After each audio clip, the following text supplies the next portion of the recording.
بسم الله الرحمن الرحيم. الحمد لله رب العالمين، صلى الله وسلم وبارك على نبينا محمد وعلى آله وصحبه أجمعين. اللهم علمنا ما ينفعنا وانفعنا بما علمتنا وزدنا علما وعملا وهدى وتقى ورشادا برحمتك يا أرحم الراحمين.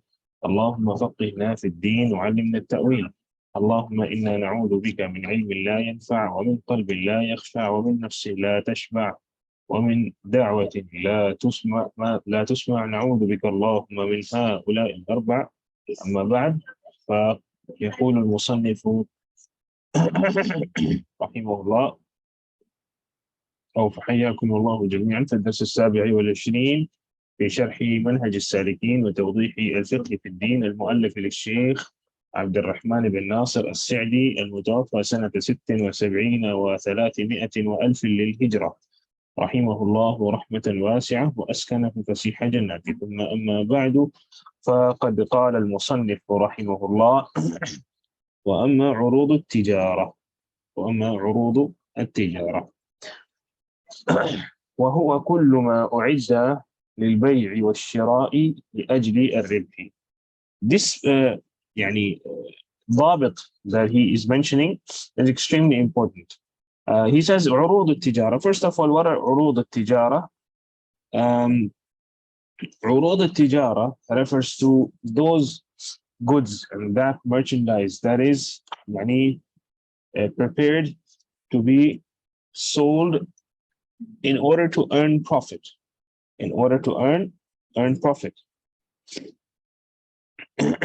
نعم.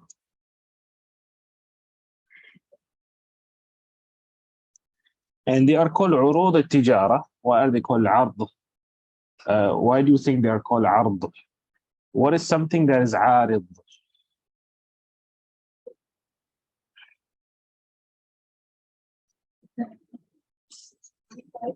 This is like this. That's something that you show, that you expose, or is this that you show to the people? Is it? Here there is another meaning, that is عارض is something that is temporary. يعني عرض لهذا الشيء يعني a temporary state. If you remember يعني if in صرف we said then that for أمراض and أدواء and أعراض we would use the wazn. For example يعني the باب فرح يفرح would be يعني is يعني mostly the أفعال that would belong to it would be يعني أمراض or أعراض يعني temporary states that يعني take over a person. For example يعني فرح يفرح غضب يغضب. So all of these are called يعني أعراض.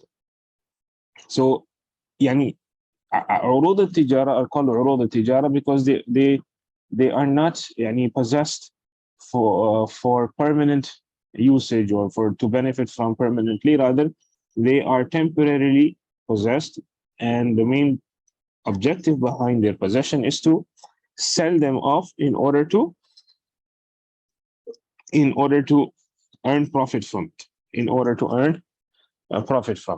طيب, what is the dalil that there is? We mentioned يعني there is zakat upon الأثمان فضة and الذهب. We mentioned there is zakat upon الخارج من الأرض. Mentioned in the hadith there is zakat upon بهيمة الأنعام. Mentioned in the hadith. What is the dalil that there is zakat upon the عروض التجارة as well?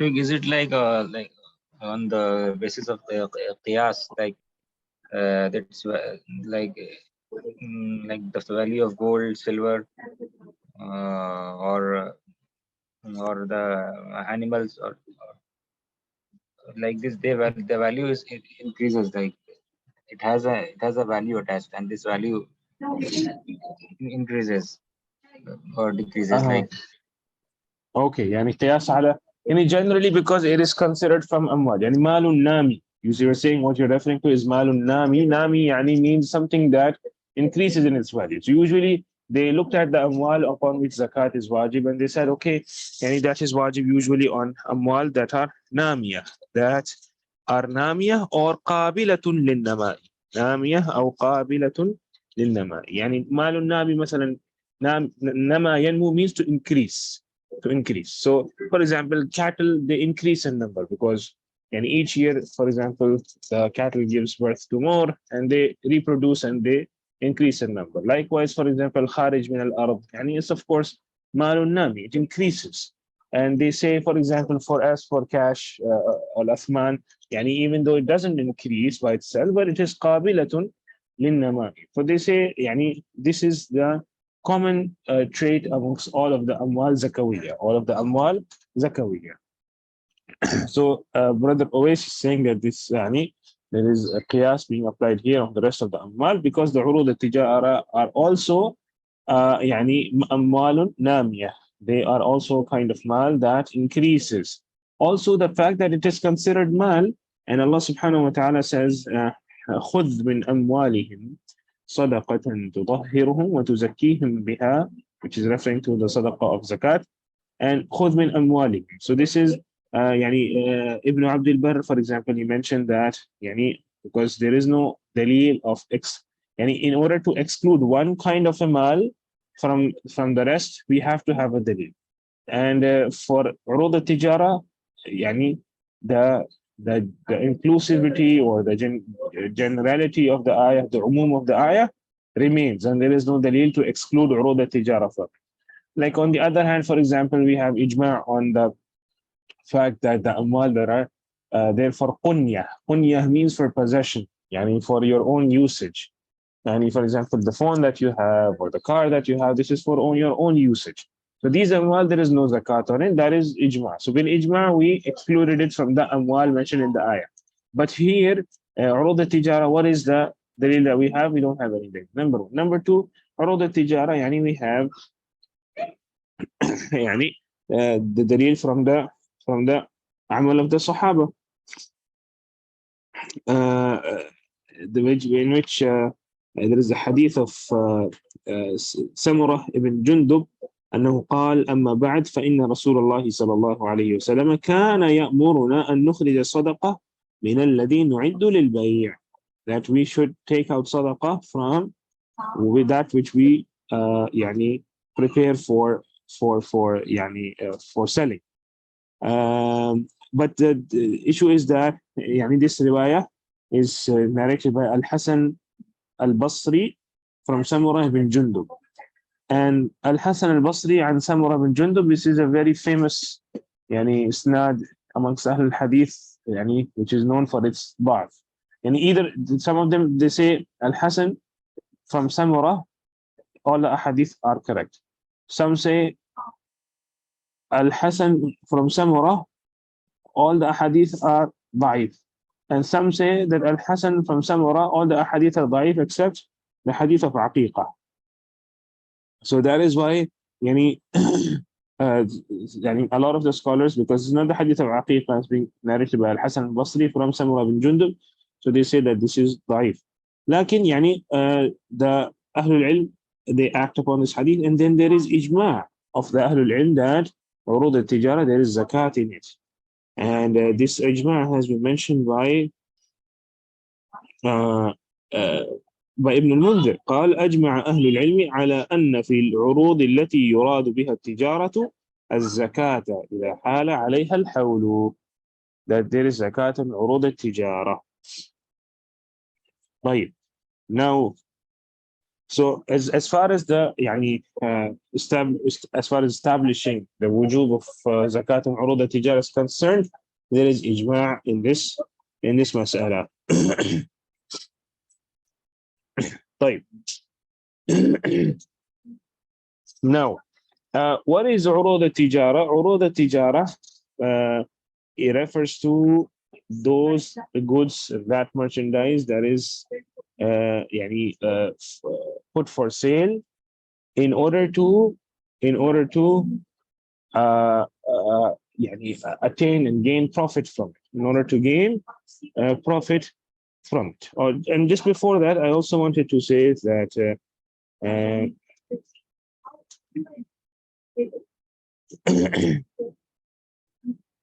الطحاوي رحمه الله also mentions that قد ثبت عن عمر وابن عمر زكاة عروض التجارة ولا مخالف لهما من الصحابة. From Umar and Ibn Umar also, and from the Sahaba, we find it, and no one has opposed it. And then we have the dalil that you mentioned, which is the fact that it is malun nami.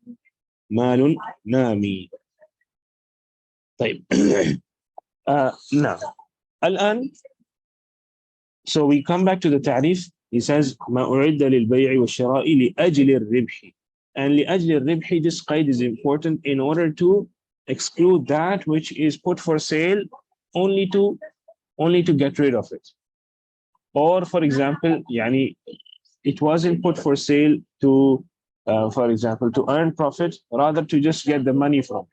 يعني على سبيل المثال, if you have a land and you have that land as a saving for yourself. For example, you were saving money and you bought a plot, for example, a land for, let's say, 100,000 riyals. And now you need that money, yeah, because you have to spend it, for example, in some cause, or you want to buy something from it. So you put it up for sale, not to gain profit, rather to get the money out of it, bring it back in the form of cash. So this one is, you're putting it for sale, لكن ليس لأجل الربح. ليس لأجل الربح. فبالتالي لا يكون مالا زكويا. It will not be considered liable for zakat. And there are a number of masail that we can discuss with regards to the land and the property. Inshallah, we will discuss it in a little while. قال فإنه يقوم إذا حال الحول بالأحظ للمساكين من ذهب أو فضة ويجب فيه ربع العشر. فإنه يقوم. Now he says that it is is estimated and it's calculated according to whichever is more beneficial for the masakin. So either you calculate it and consider its nisab, the nisab of the fidda or that of dhahab, depending on which one is more beneficial for the masakin. طبعا in our times, the more beneficial for the masakin is certainly the fidda. So the musannif is of the qawl that the nisab should be set according to the nisab of fidda, as it is more beneficial for the masakin. And if we would follow the other qawl, which says that the nisab that should be set as the criterion should be the nisab of dhahab because of its stability, then in that case you will be estimating the amount of merchandise that you have in accordance with the nisab of dhahab. If it reaches the nisab of dhahab, then you will be taking out zakat. Here there is another important point. In fact, a few important points here. The first one is, barakallahu fikum, that this urud al-tijara is not considered a separate, you can say, entity or separate kind of wealth. Rather, you have to put it together with the cash that you have. You have to put it together with the cash that you have. So, for example, you had, if we are following the qawl of the nisab of dhahab, so you have urud al-tijara, merchandise, the amount of 40 grams of gold. And on the other hand, you have cash at the amount of 30 grams of gold, and you have 15 grams of gold in the form of gold. So you will be, and it will be obligatory upon you to take out zakat for this month. So all of these amwal of the athman and urud al-tijara, they are supposed to be put together. They are supposed to be put together. And urud al-tijara is not to be considered separate from from the أثمان. لحظة.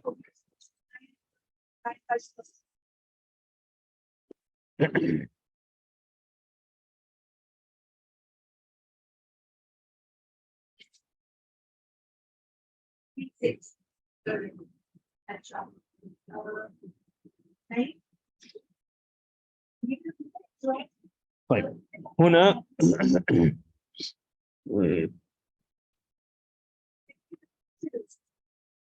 طيب أيضا there is another مسألة here, and that is the يعني most important of all of this, and that is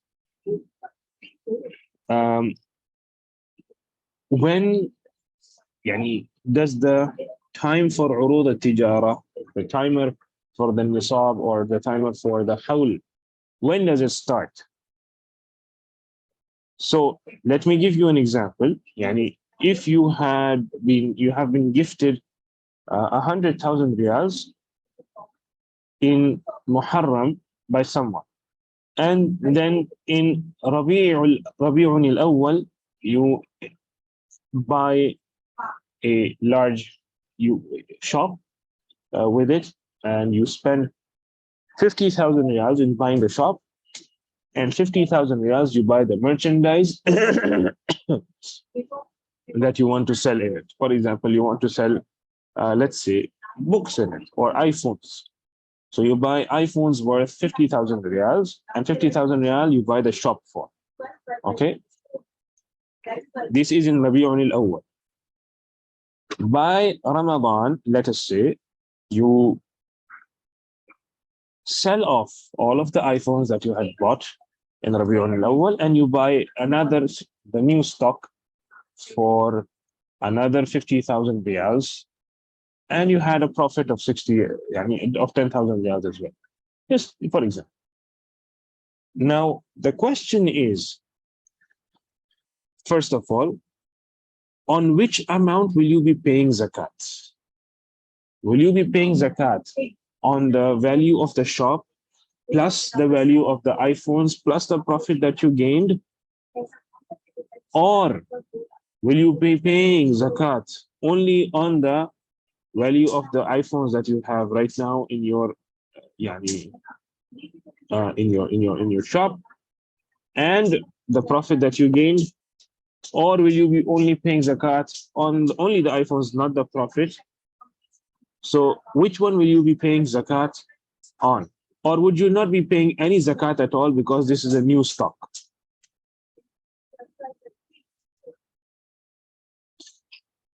That is in the next Muharram. I know it's a difficult issue. I put a lot of complications into it. Let me, yes. Check, is it like he'll pay, the person will pay zakat on the stock, that is the 50,000 riyal, and plus the profit that was generated, like, because this cash he received in the month of Muharram, and so this cash stays with him like throughout the year in the form of like some months it stayed in the form of cash, and some months it stayed in the form of iPhones. But he will not pay zakat for the shop because that money is like that money is like gone. I mean, like but he will pay zakat on that iPhones plus the profit that was very good. Mumtaz. See, so we learn a few things from this scenario that we presented, and that is, firstly, the timer.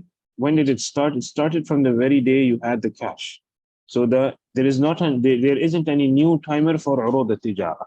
So you can say the hawl of urud al-tijara is the hawl of the mal with which you bought these urud al-tijara. Okay?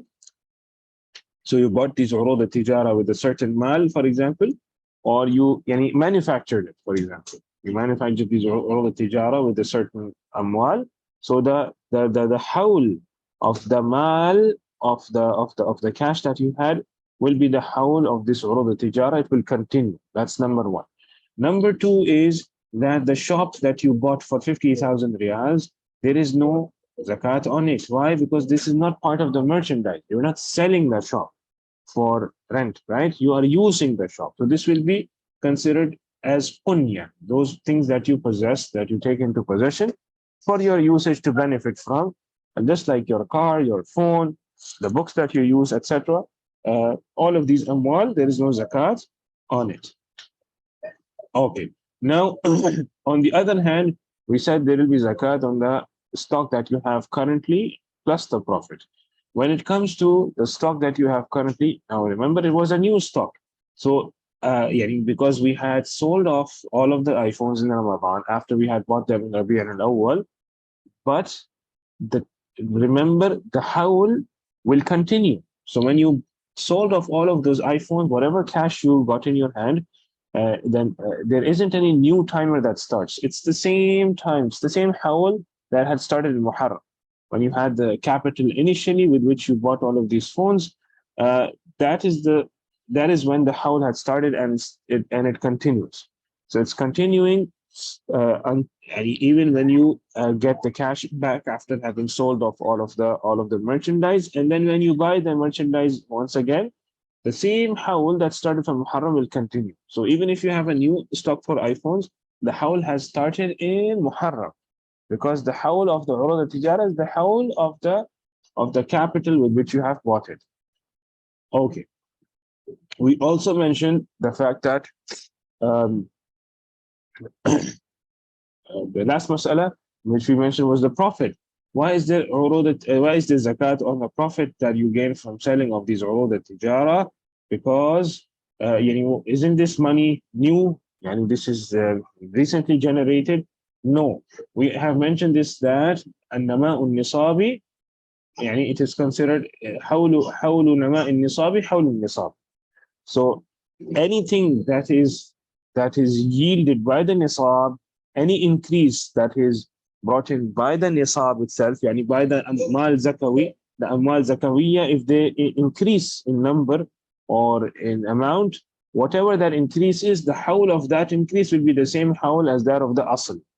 Will that be same howl as that of the asl? We mentioned this with regards to the cattle, that if the cattle reproduce, then the howl of those new and recently born sheep, goats, or cows, or camels will be the same as that of the of the asl, which is the rest of the herd. Likewise, in terms of when it comes to urud al-tijara, the profit that you have gained from the business, the howl of that profit will be the same as that of the of the of the asl.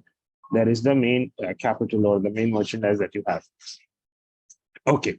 Now there is another there are another couple of issues here that need to be discussed. For example, if you have a business, you invested a lot of money in hiring and marketing and everything, 100,000 riyals that you had gotten, you invested 75,000 from it, or let's say all of the 100,000 in establishing a business that provides services. So, for example, you have established a let's say computer maintenance company or software maintenance company. So you provide service to and you are contracted by companies to come in and maintain, for example, their systems, or install new systems, etc. You're providing services.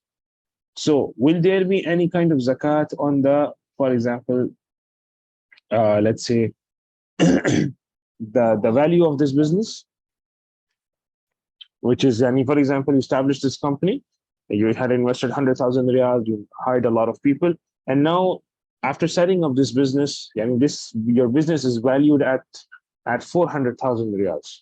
So if your business is valued at 400,000 riyals, is there any zakat on it? You're providing services, remember.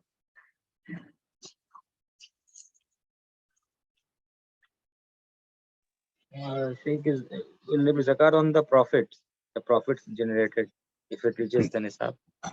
Ahsant, if the profit, because it's services, it's not merchandise, it's not goods that you're selling, right?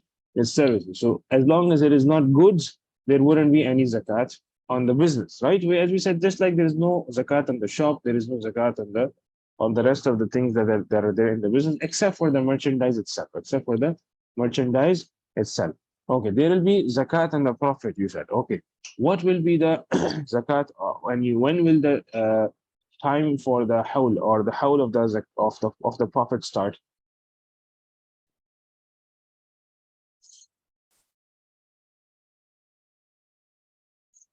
When will the hawl of the Prophet that you earn from providing these services start?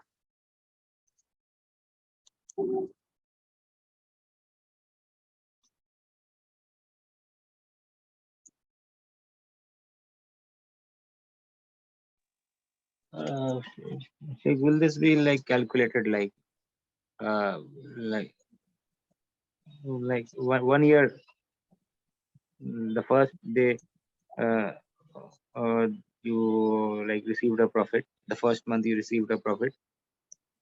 Ahsan, So that it will start from the day you receive the Prophet. And you will not look at the day you establish the company. That is the point that I wanted to clarify here. We will not be looking at the day that we establish the company, as opposed to the investment, for example, the capital that with which we bought the merchandise. For that merchandise, for those urud the tijara, the hawl had started by with from the hawl of those urud the tijara was the same as that of the money with which you bought that merchandise. But here, in the case of the services, there isn't any uh, mal zakawi from which you are generating this profit. There is no nisab of a mal zakawi from which you are generating this profit. So the qaida of the hawl of nama and nisab is the hawl of the asl, is not to be applied here. Rather, it's a newly generated money. It's just like you get your salary, you get your ujra for your daily wage. So this money that you will earn from the services will be similar to that money that you earn in your daily wages, and newly generated money. And from the day you earn, that is the day you get hold of it, that will be the day the hawl for it will start. Is this clear, inshallah? yes, Sheikh, it's clear. But the issue is how will that person give the zakat? Same for the salaried person as well. So Sorry, come will he again. be giving? This is clear, alhamdulillah. But how will this person who is running this business of providing services? So how will he give the zakat? How will he record the value? Similarly, how will the person who is getting a monthly salary? So how will he keep track of the amount? What he should give? So how will he give average, or this is the confusion? How will he give? Jamil. With regards to this, the asl is if someone wants to stay and just give the very amount that is wajib upon him, maybe he can make 12 divisions in his you can say finances or treasury.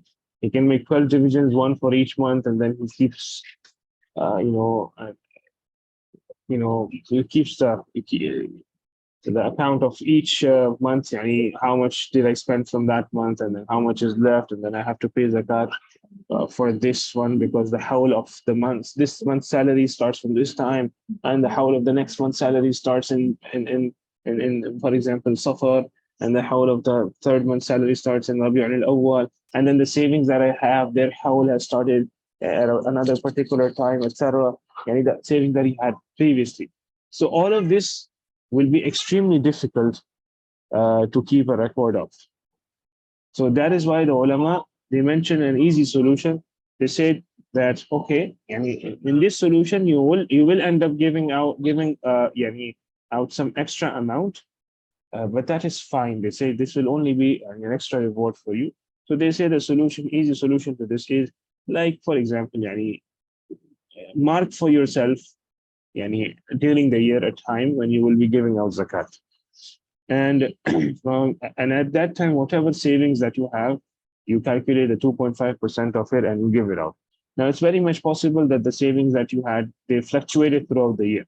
So at some time in the year, you had, let's say, nisab is 17,000 according to the second qawl, or 18,000 riyals. So let's say at one time in the year, you had 25,000 riyals. At another time in the year, you had 30,000. then it fluctuated, it went back to 20, then it increased to 35. Let's say the time when you set for zakat, at that time it was 35. Now at that time when it was 35, we know that throughout the year there were some months during which your saving was 20,000, which means the extra 15,000, one whole year has not passed on it. However, you're still paying zakat just for a couple of reasons. One, for the ease of calculating it, because you have set for yourself one time, خلاص, I will pay zakat on this time. And the second reason is that, okay, no problem, even if I end up paying extra. So for example, that extra 15,000 that you gained only recently, a couple of months back, the zakat will be wajib on it after 10 months. So you had gained those 15 extra thousand 2 months back, so the zakat will be wajib on it and then after 10 months. But so that it is more beneficial for the fuqara, you take it out and wala ishkal. So usually this is the solution that the ulama offer with regards to this kind of a case, and someone who receives monthly salary, or someone who receives wages, or his fees for the services that he's providing, etc. So this is what it's related to this mas'ala. Inshallah, this one is clear as well. Yes, Sheikh. Alhamdulillah. Barakallah feek. Right. Now we have another mas'ala that is important with regards to urud al-tijara, and that is the lands that some people have. Some people, they have land for saving. That's purpose number one. Some people have land for, they have a real estate business, so they buy and sell land. That's scenario number two. Scenario number three is someone who buys a land and he is waiting and he's looking forward to when the prices will increase, maybe next year, maybe the year after, 3 years, 4 years, and then he will sell it off to gain profit from it. And scenario number four is that a person buys a land and he has an intention somewhere between buying it for saving money and buying it for gaining profit. So somewhere between that. So with regards to the first scenario, in which he buys the land in order to save his money, right? That's the first scenario. صح? In the first scenario, a person buys the land just to block his money, save his money. For example, for some future project that he has on his mind or whatever. Will there be any zakat on this?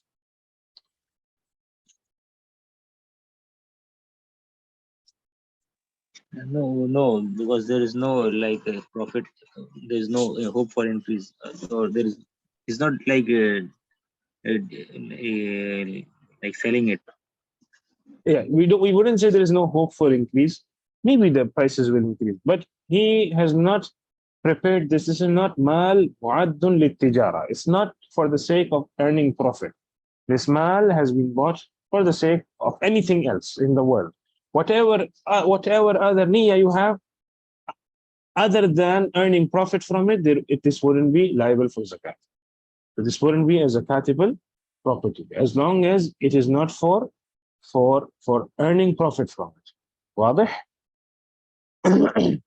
Except in one case in which someone is running away from zakat.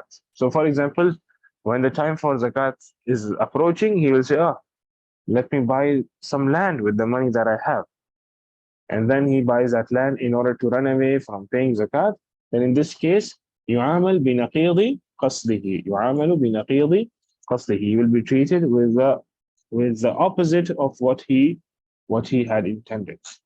This is generic for all of the abwab of fiqh. If someone is running away from some kind of thing, يعامل بنقيض قصده إلا ما كان فيه حيلة شرعية, except in which there is some kind of a حيلة شرعية and there has been some kind of you can say leniency has been accommodated by the Sharia itself. That is a different scenario. Okay. Second was someone who is he has a real estate business and he buys and sells lands to earn profit. So will these lands that he buys and sells, or the property that he buys and sells, the house, will this be zakatable or will it not be zakatable?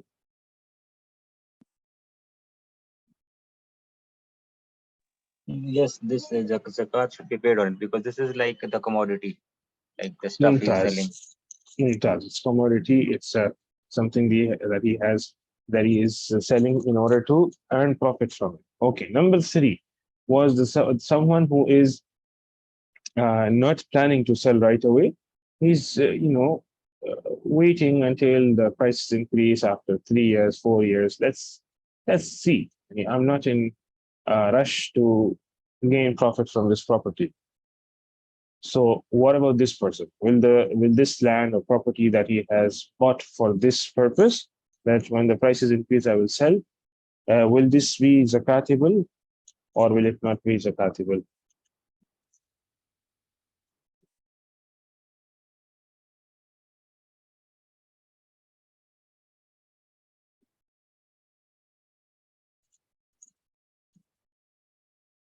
Uh, yes, this fig, he has the intention to sell it. So the purpose behind uh, his buying that piece of land is for selling, but he's delaying the selling. Like Mumtaz. So he is. so it should be applicable like zakat. So this is now liable for zakat and this. Why? Because there is this intention of earning profit, even if it is fil ma'al, yani, even if it is in the later future, and far future, or what do we call it in English? Near future and far future? I don't know. Al-Muhim, yani, even if it is after a long time, yani, he does have this intention of earning and gaining profit from it, so this will be liable for zakat. This kind of a person in the terminology of fuqaha is called التاجر المتربص. التاجر المتربص. متربص means, I mean, he's lurking, he's looking, he's waiting for the prices to increase and might wait for a couple of years, 3 years until when the prices increase, he sells it off, right? So a lot of people make investments in things. Right now, let's not go into the hukum of cryptocurrency, but generally, a lot of people who make investment into cryptocurrency, they are like, waiting for a couple of years, 3 years until they say maybe the value will be doubled, etc. So there are a lot of investments that people make, and they wait for a longer time for the prices to increase, and then sell it off. So as long as they have this niyyah to gain profit from it, this will be liable for zakat. Type. The scenario number four was someone who is who has two niyyahs together. Yani you can say, he also wants to save his money. At the same time, he is like, okay, if I would be able to gain a profit from it, maybe I will gain. He says, he intends that, yes, I know that the price will increase eventually, so this will also be kind of a benefit for me, and I want to primarily buy this for saving my money. So primarily, I want to buy it for saving money, and at the same time, I realize the fact that uh, after some time, a couple of years, the price will eventually also increase. So it will also be a source of profit for me. So this is kind of a mal. Is it zakatable or is it not liable for zakat?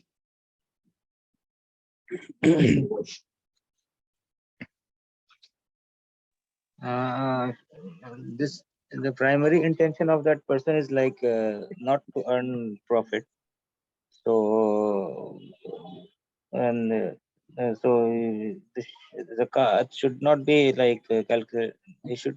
There shouldn't be any zakat on it because in normally also a person buys something and like for their personal use, and they also have this thought like if if the price increases then I will sell it, but there is no primary motive behind this like of selling.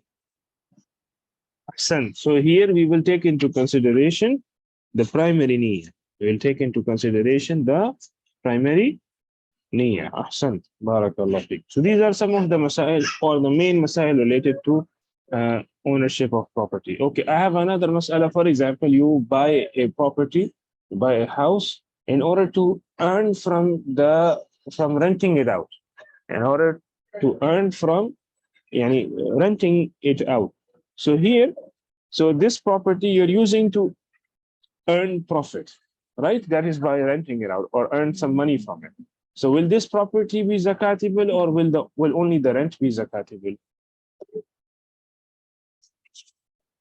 Only the rent. Only the rent, ahsantum. So whatever rent you receive, that will be subject to zakat if 1 year passes on it, because you're not earning the money from selling the asl. So this is not ardu tijara. This is not ardun lit tijara. This is not a commodity that you want to earn profit from by selling it. So the ahkam of urud al-tijara will not apply to this house. Rather, they will only, the zakat will be, it will be liable. What will be liable for zakat will only be the rent that is generated from it. And this is similar to the scenario that we discussed regarding providing services to, for example, some company, or daily wages, or someone who earns a monthly salary. طيب، هل هناك مسائل أخرى أريد أن أذكرها لكم؟ طيب، لحظة.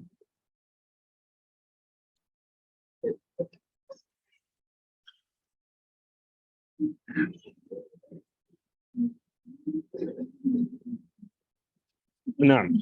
There is this مسألة with regards to عروض التجارة.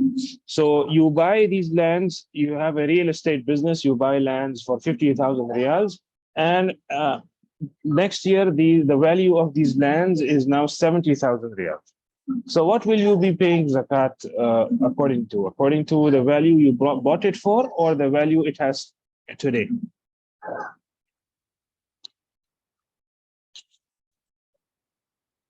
The current market value. The current market value. يعني قيمة البيع. قيمة البيع. يعني what is the value of something in the market? The value for which it is sold.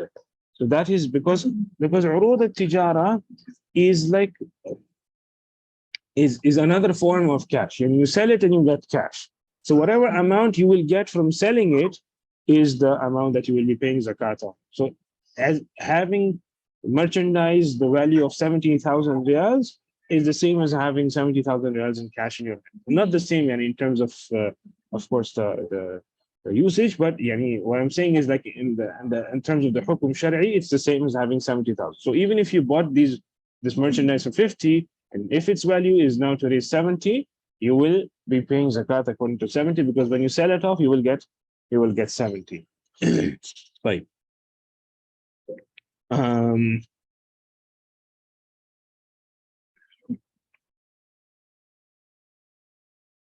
كذلك مثلا, if you bought a merchandise for a higher value and then its value reduced in it, for example, you bought it for 100,000 and now later in the next year it was now worth only 80,000, so you will give the zakat according to 80,000 riyals. Now, apologies for the noise. طيب, and there is another masala here, and that is the masala related to some of the fuqaha. They mentioned that what actually counts as ard al-tijara. They say that thing that has been the jumhur, they say, or in fact the madhhab arba'a generally, they say that those products or those commodities, that merchandise that is at the time of buying it, you have the niyyah of tijara, that will be the one that is considered as ard al-tijara. And for example, if you had inherited some kind of a property and you wanted to add it to your real estate business, and make it part of your real estate business, or you, for example, some property was gifted to you, you wanted to add it to your business, or you had it just bought it for yourself, for example, just to build a house on it for yourself to live in, but then you later on added it to your real estate business, they say that this wouldn't be considered as abd al-tijara. On the other hand, the qawl thani in this mas'ala is that as long as you want to earn profit from it, that is your niyyah, tijara, to gain profit from it. So regardless of how you had, you got possession of that property, how you had gained it, we will not be looking into this matter as long as your niyyah is to gain profit. This is the qawl thani. And this seems to be, wallahu a'lam, the more rajih. This is also a riwayah from Imam Ahmad. And نعم, that a commodity will become عرض التجارة only by the niyyah. There is no condition of there being the niyyah at the time of buying. Even if you have bought it for some other purpose, now the niyyah has changed to earning profit from it, then خلاص this will be considered as عرض للتجارة.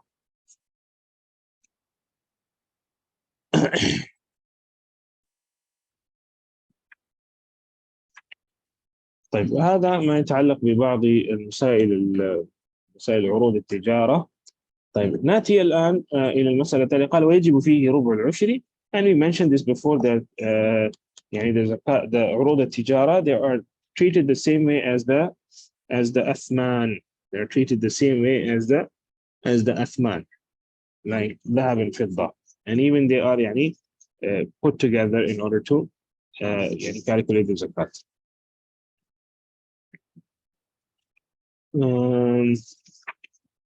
طيب, هنا الآن مسألة مهمة, وهي مسألة من كان له دين ومال لا يرجو وجوده كالذي على مماطل أو معسر لا وفاء له فلا زكاة فيه. This مسألة is related to bad debts.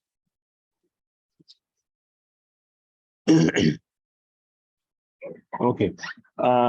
With regards to this masala, and generally I can say the bad debts, and the bad debts are those which you do not expect to be returned, and these bad debts are, there is no zakat on them. So if there is someone who has money but he's not going to return your money, that's what is expected. غلب على ظنك, غلبة الظن, most likely he won't return your money. Or someone who is in a very bad state financially and he won't be able to return your money. That's what is the most likely situation. And in this kind of, you will write this debt off as bad debt, and there wouldn't be any zakat. And in all the other cases, if you have lent money to someone, then there is zakat on it, as because it belongs to you. It belongs to you. Right. Brother always, if you don't mind, if you can write down, just as a reminder, two masalas here which we want to discuss related to debts. The first one is the zakat of that, those things which you buy on installments. Zakat of those things which you buy on installments. This is number one. And the second mas'ala is the zakat on that money that you save to pay for some kind of a liability like your rent of the house, etc. These two masail. First one is zakat of those things that you buy on installments, like for example, in عروض التجارة, you're selling something on installments. So what will you be paying for? The whole car for the next 4 years? هذا يكون all of the profit will go away this way, right? So what will you exactly be paying for in the what you're selling in the form of installments? And the second mas'ala is the savings that you make or that you do for paying off, for example, the rent of the house or any kind of liability, etc. Or that you set aside for any kind of dain that is to be given to someone, that is to be returned, any kind of loan that is to be returned to someone.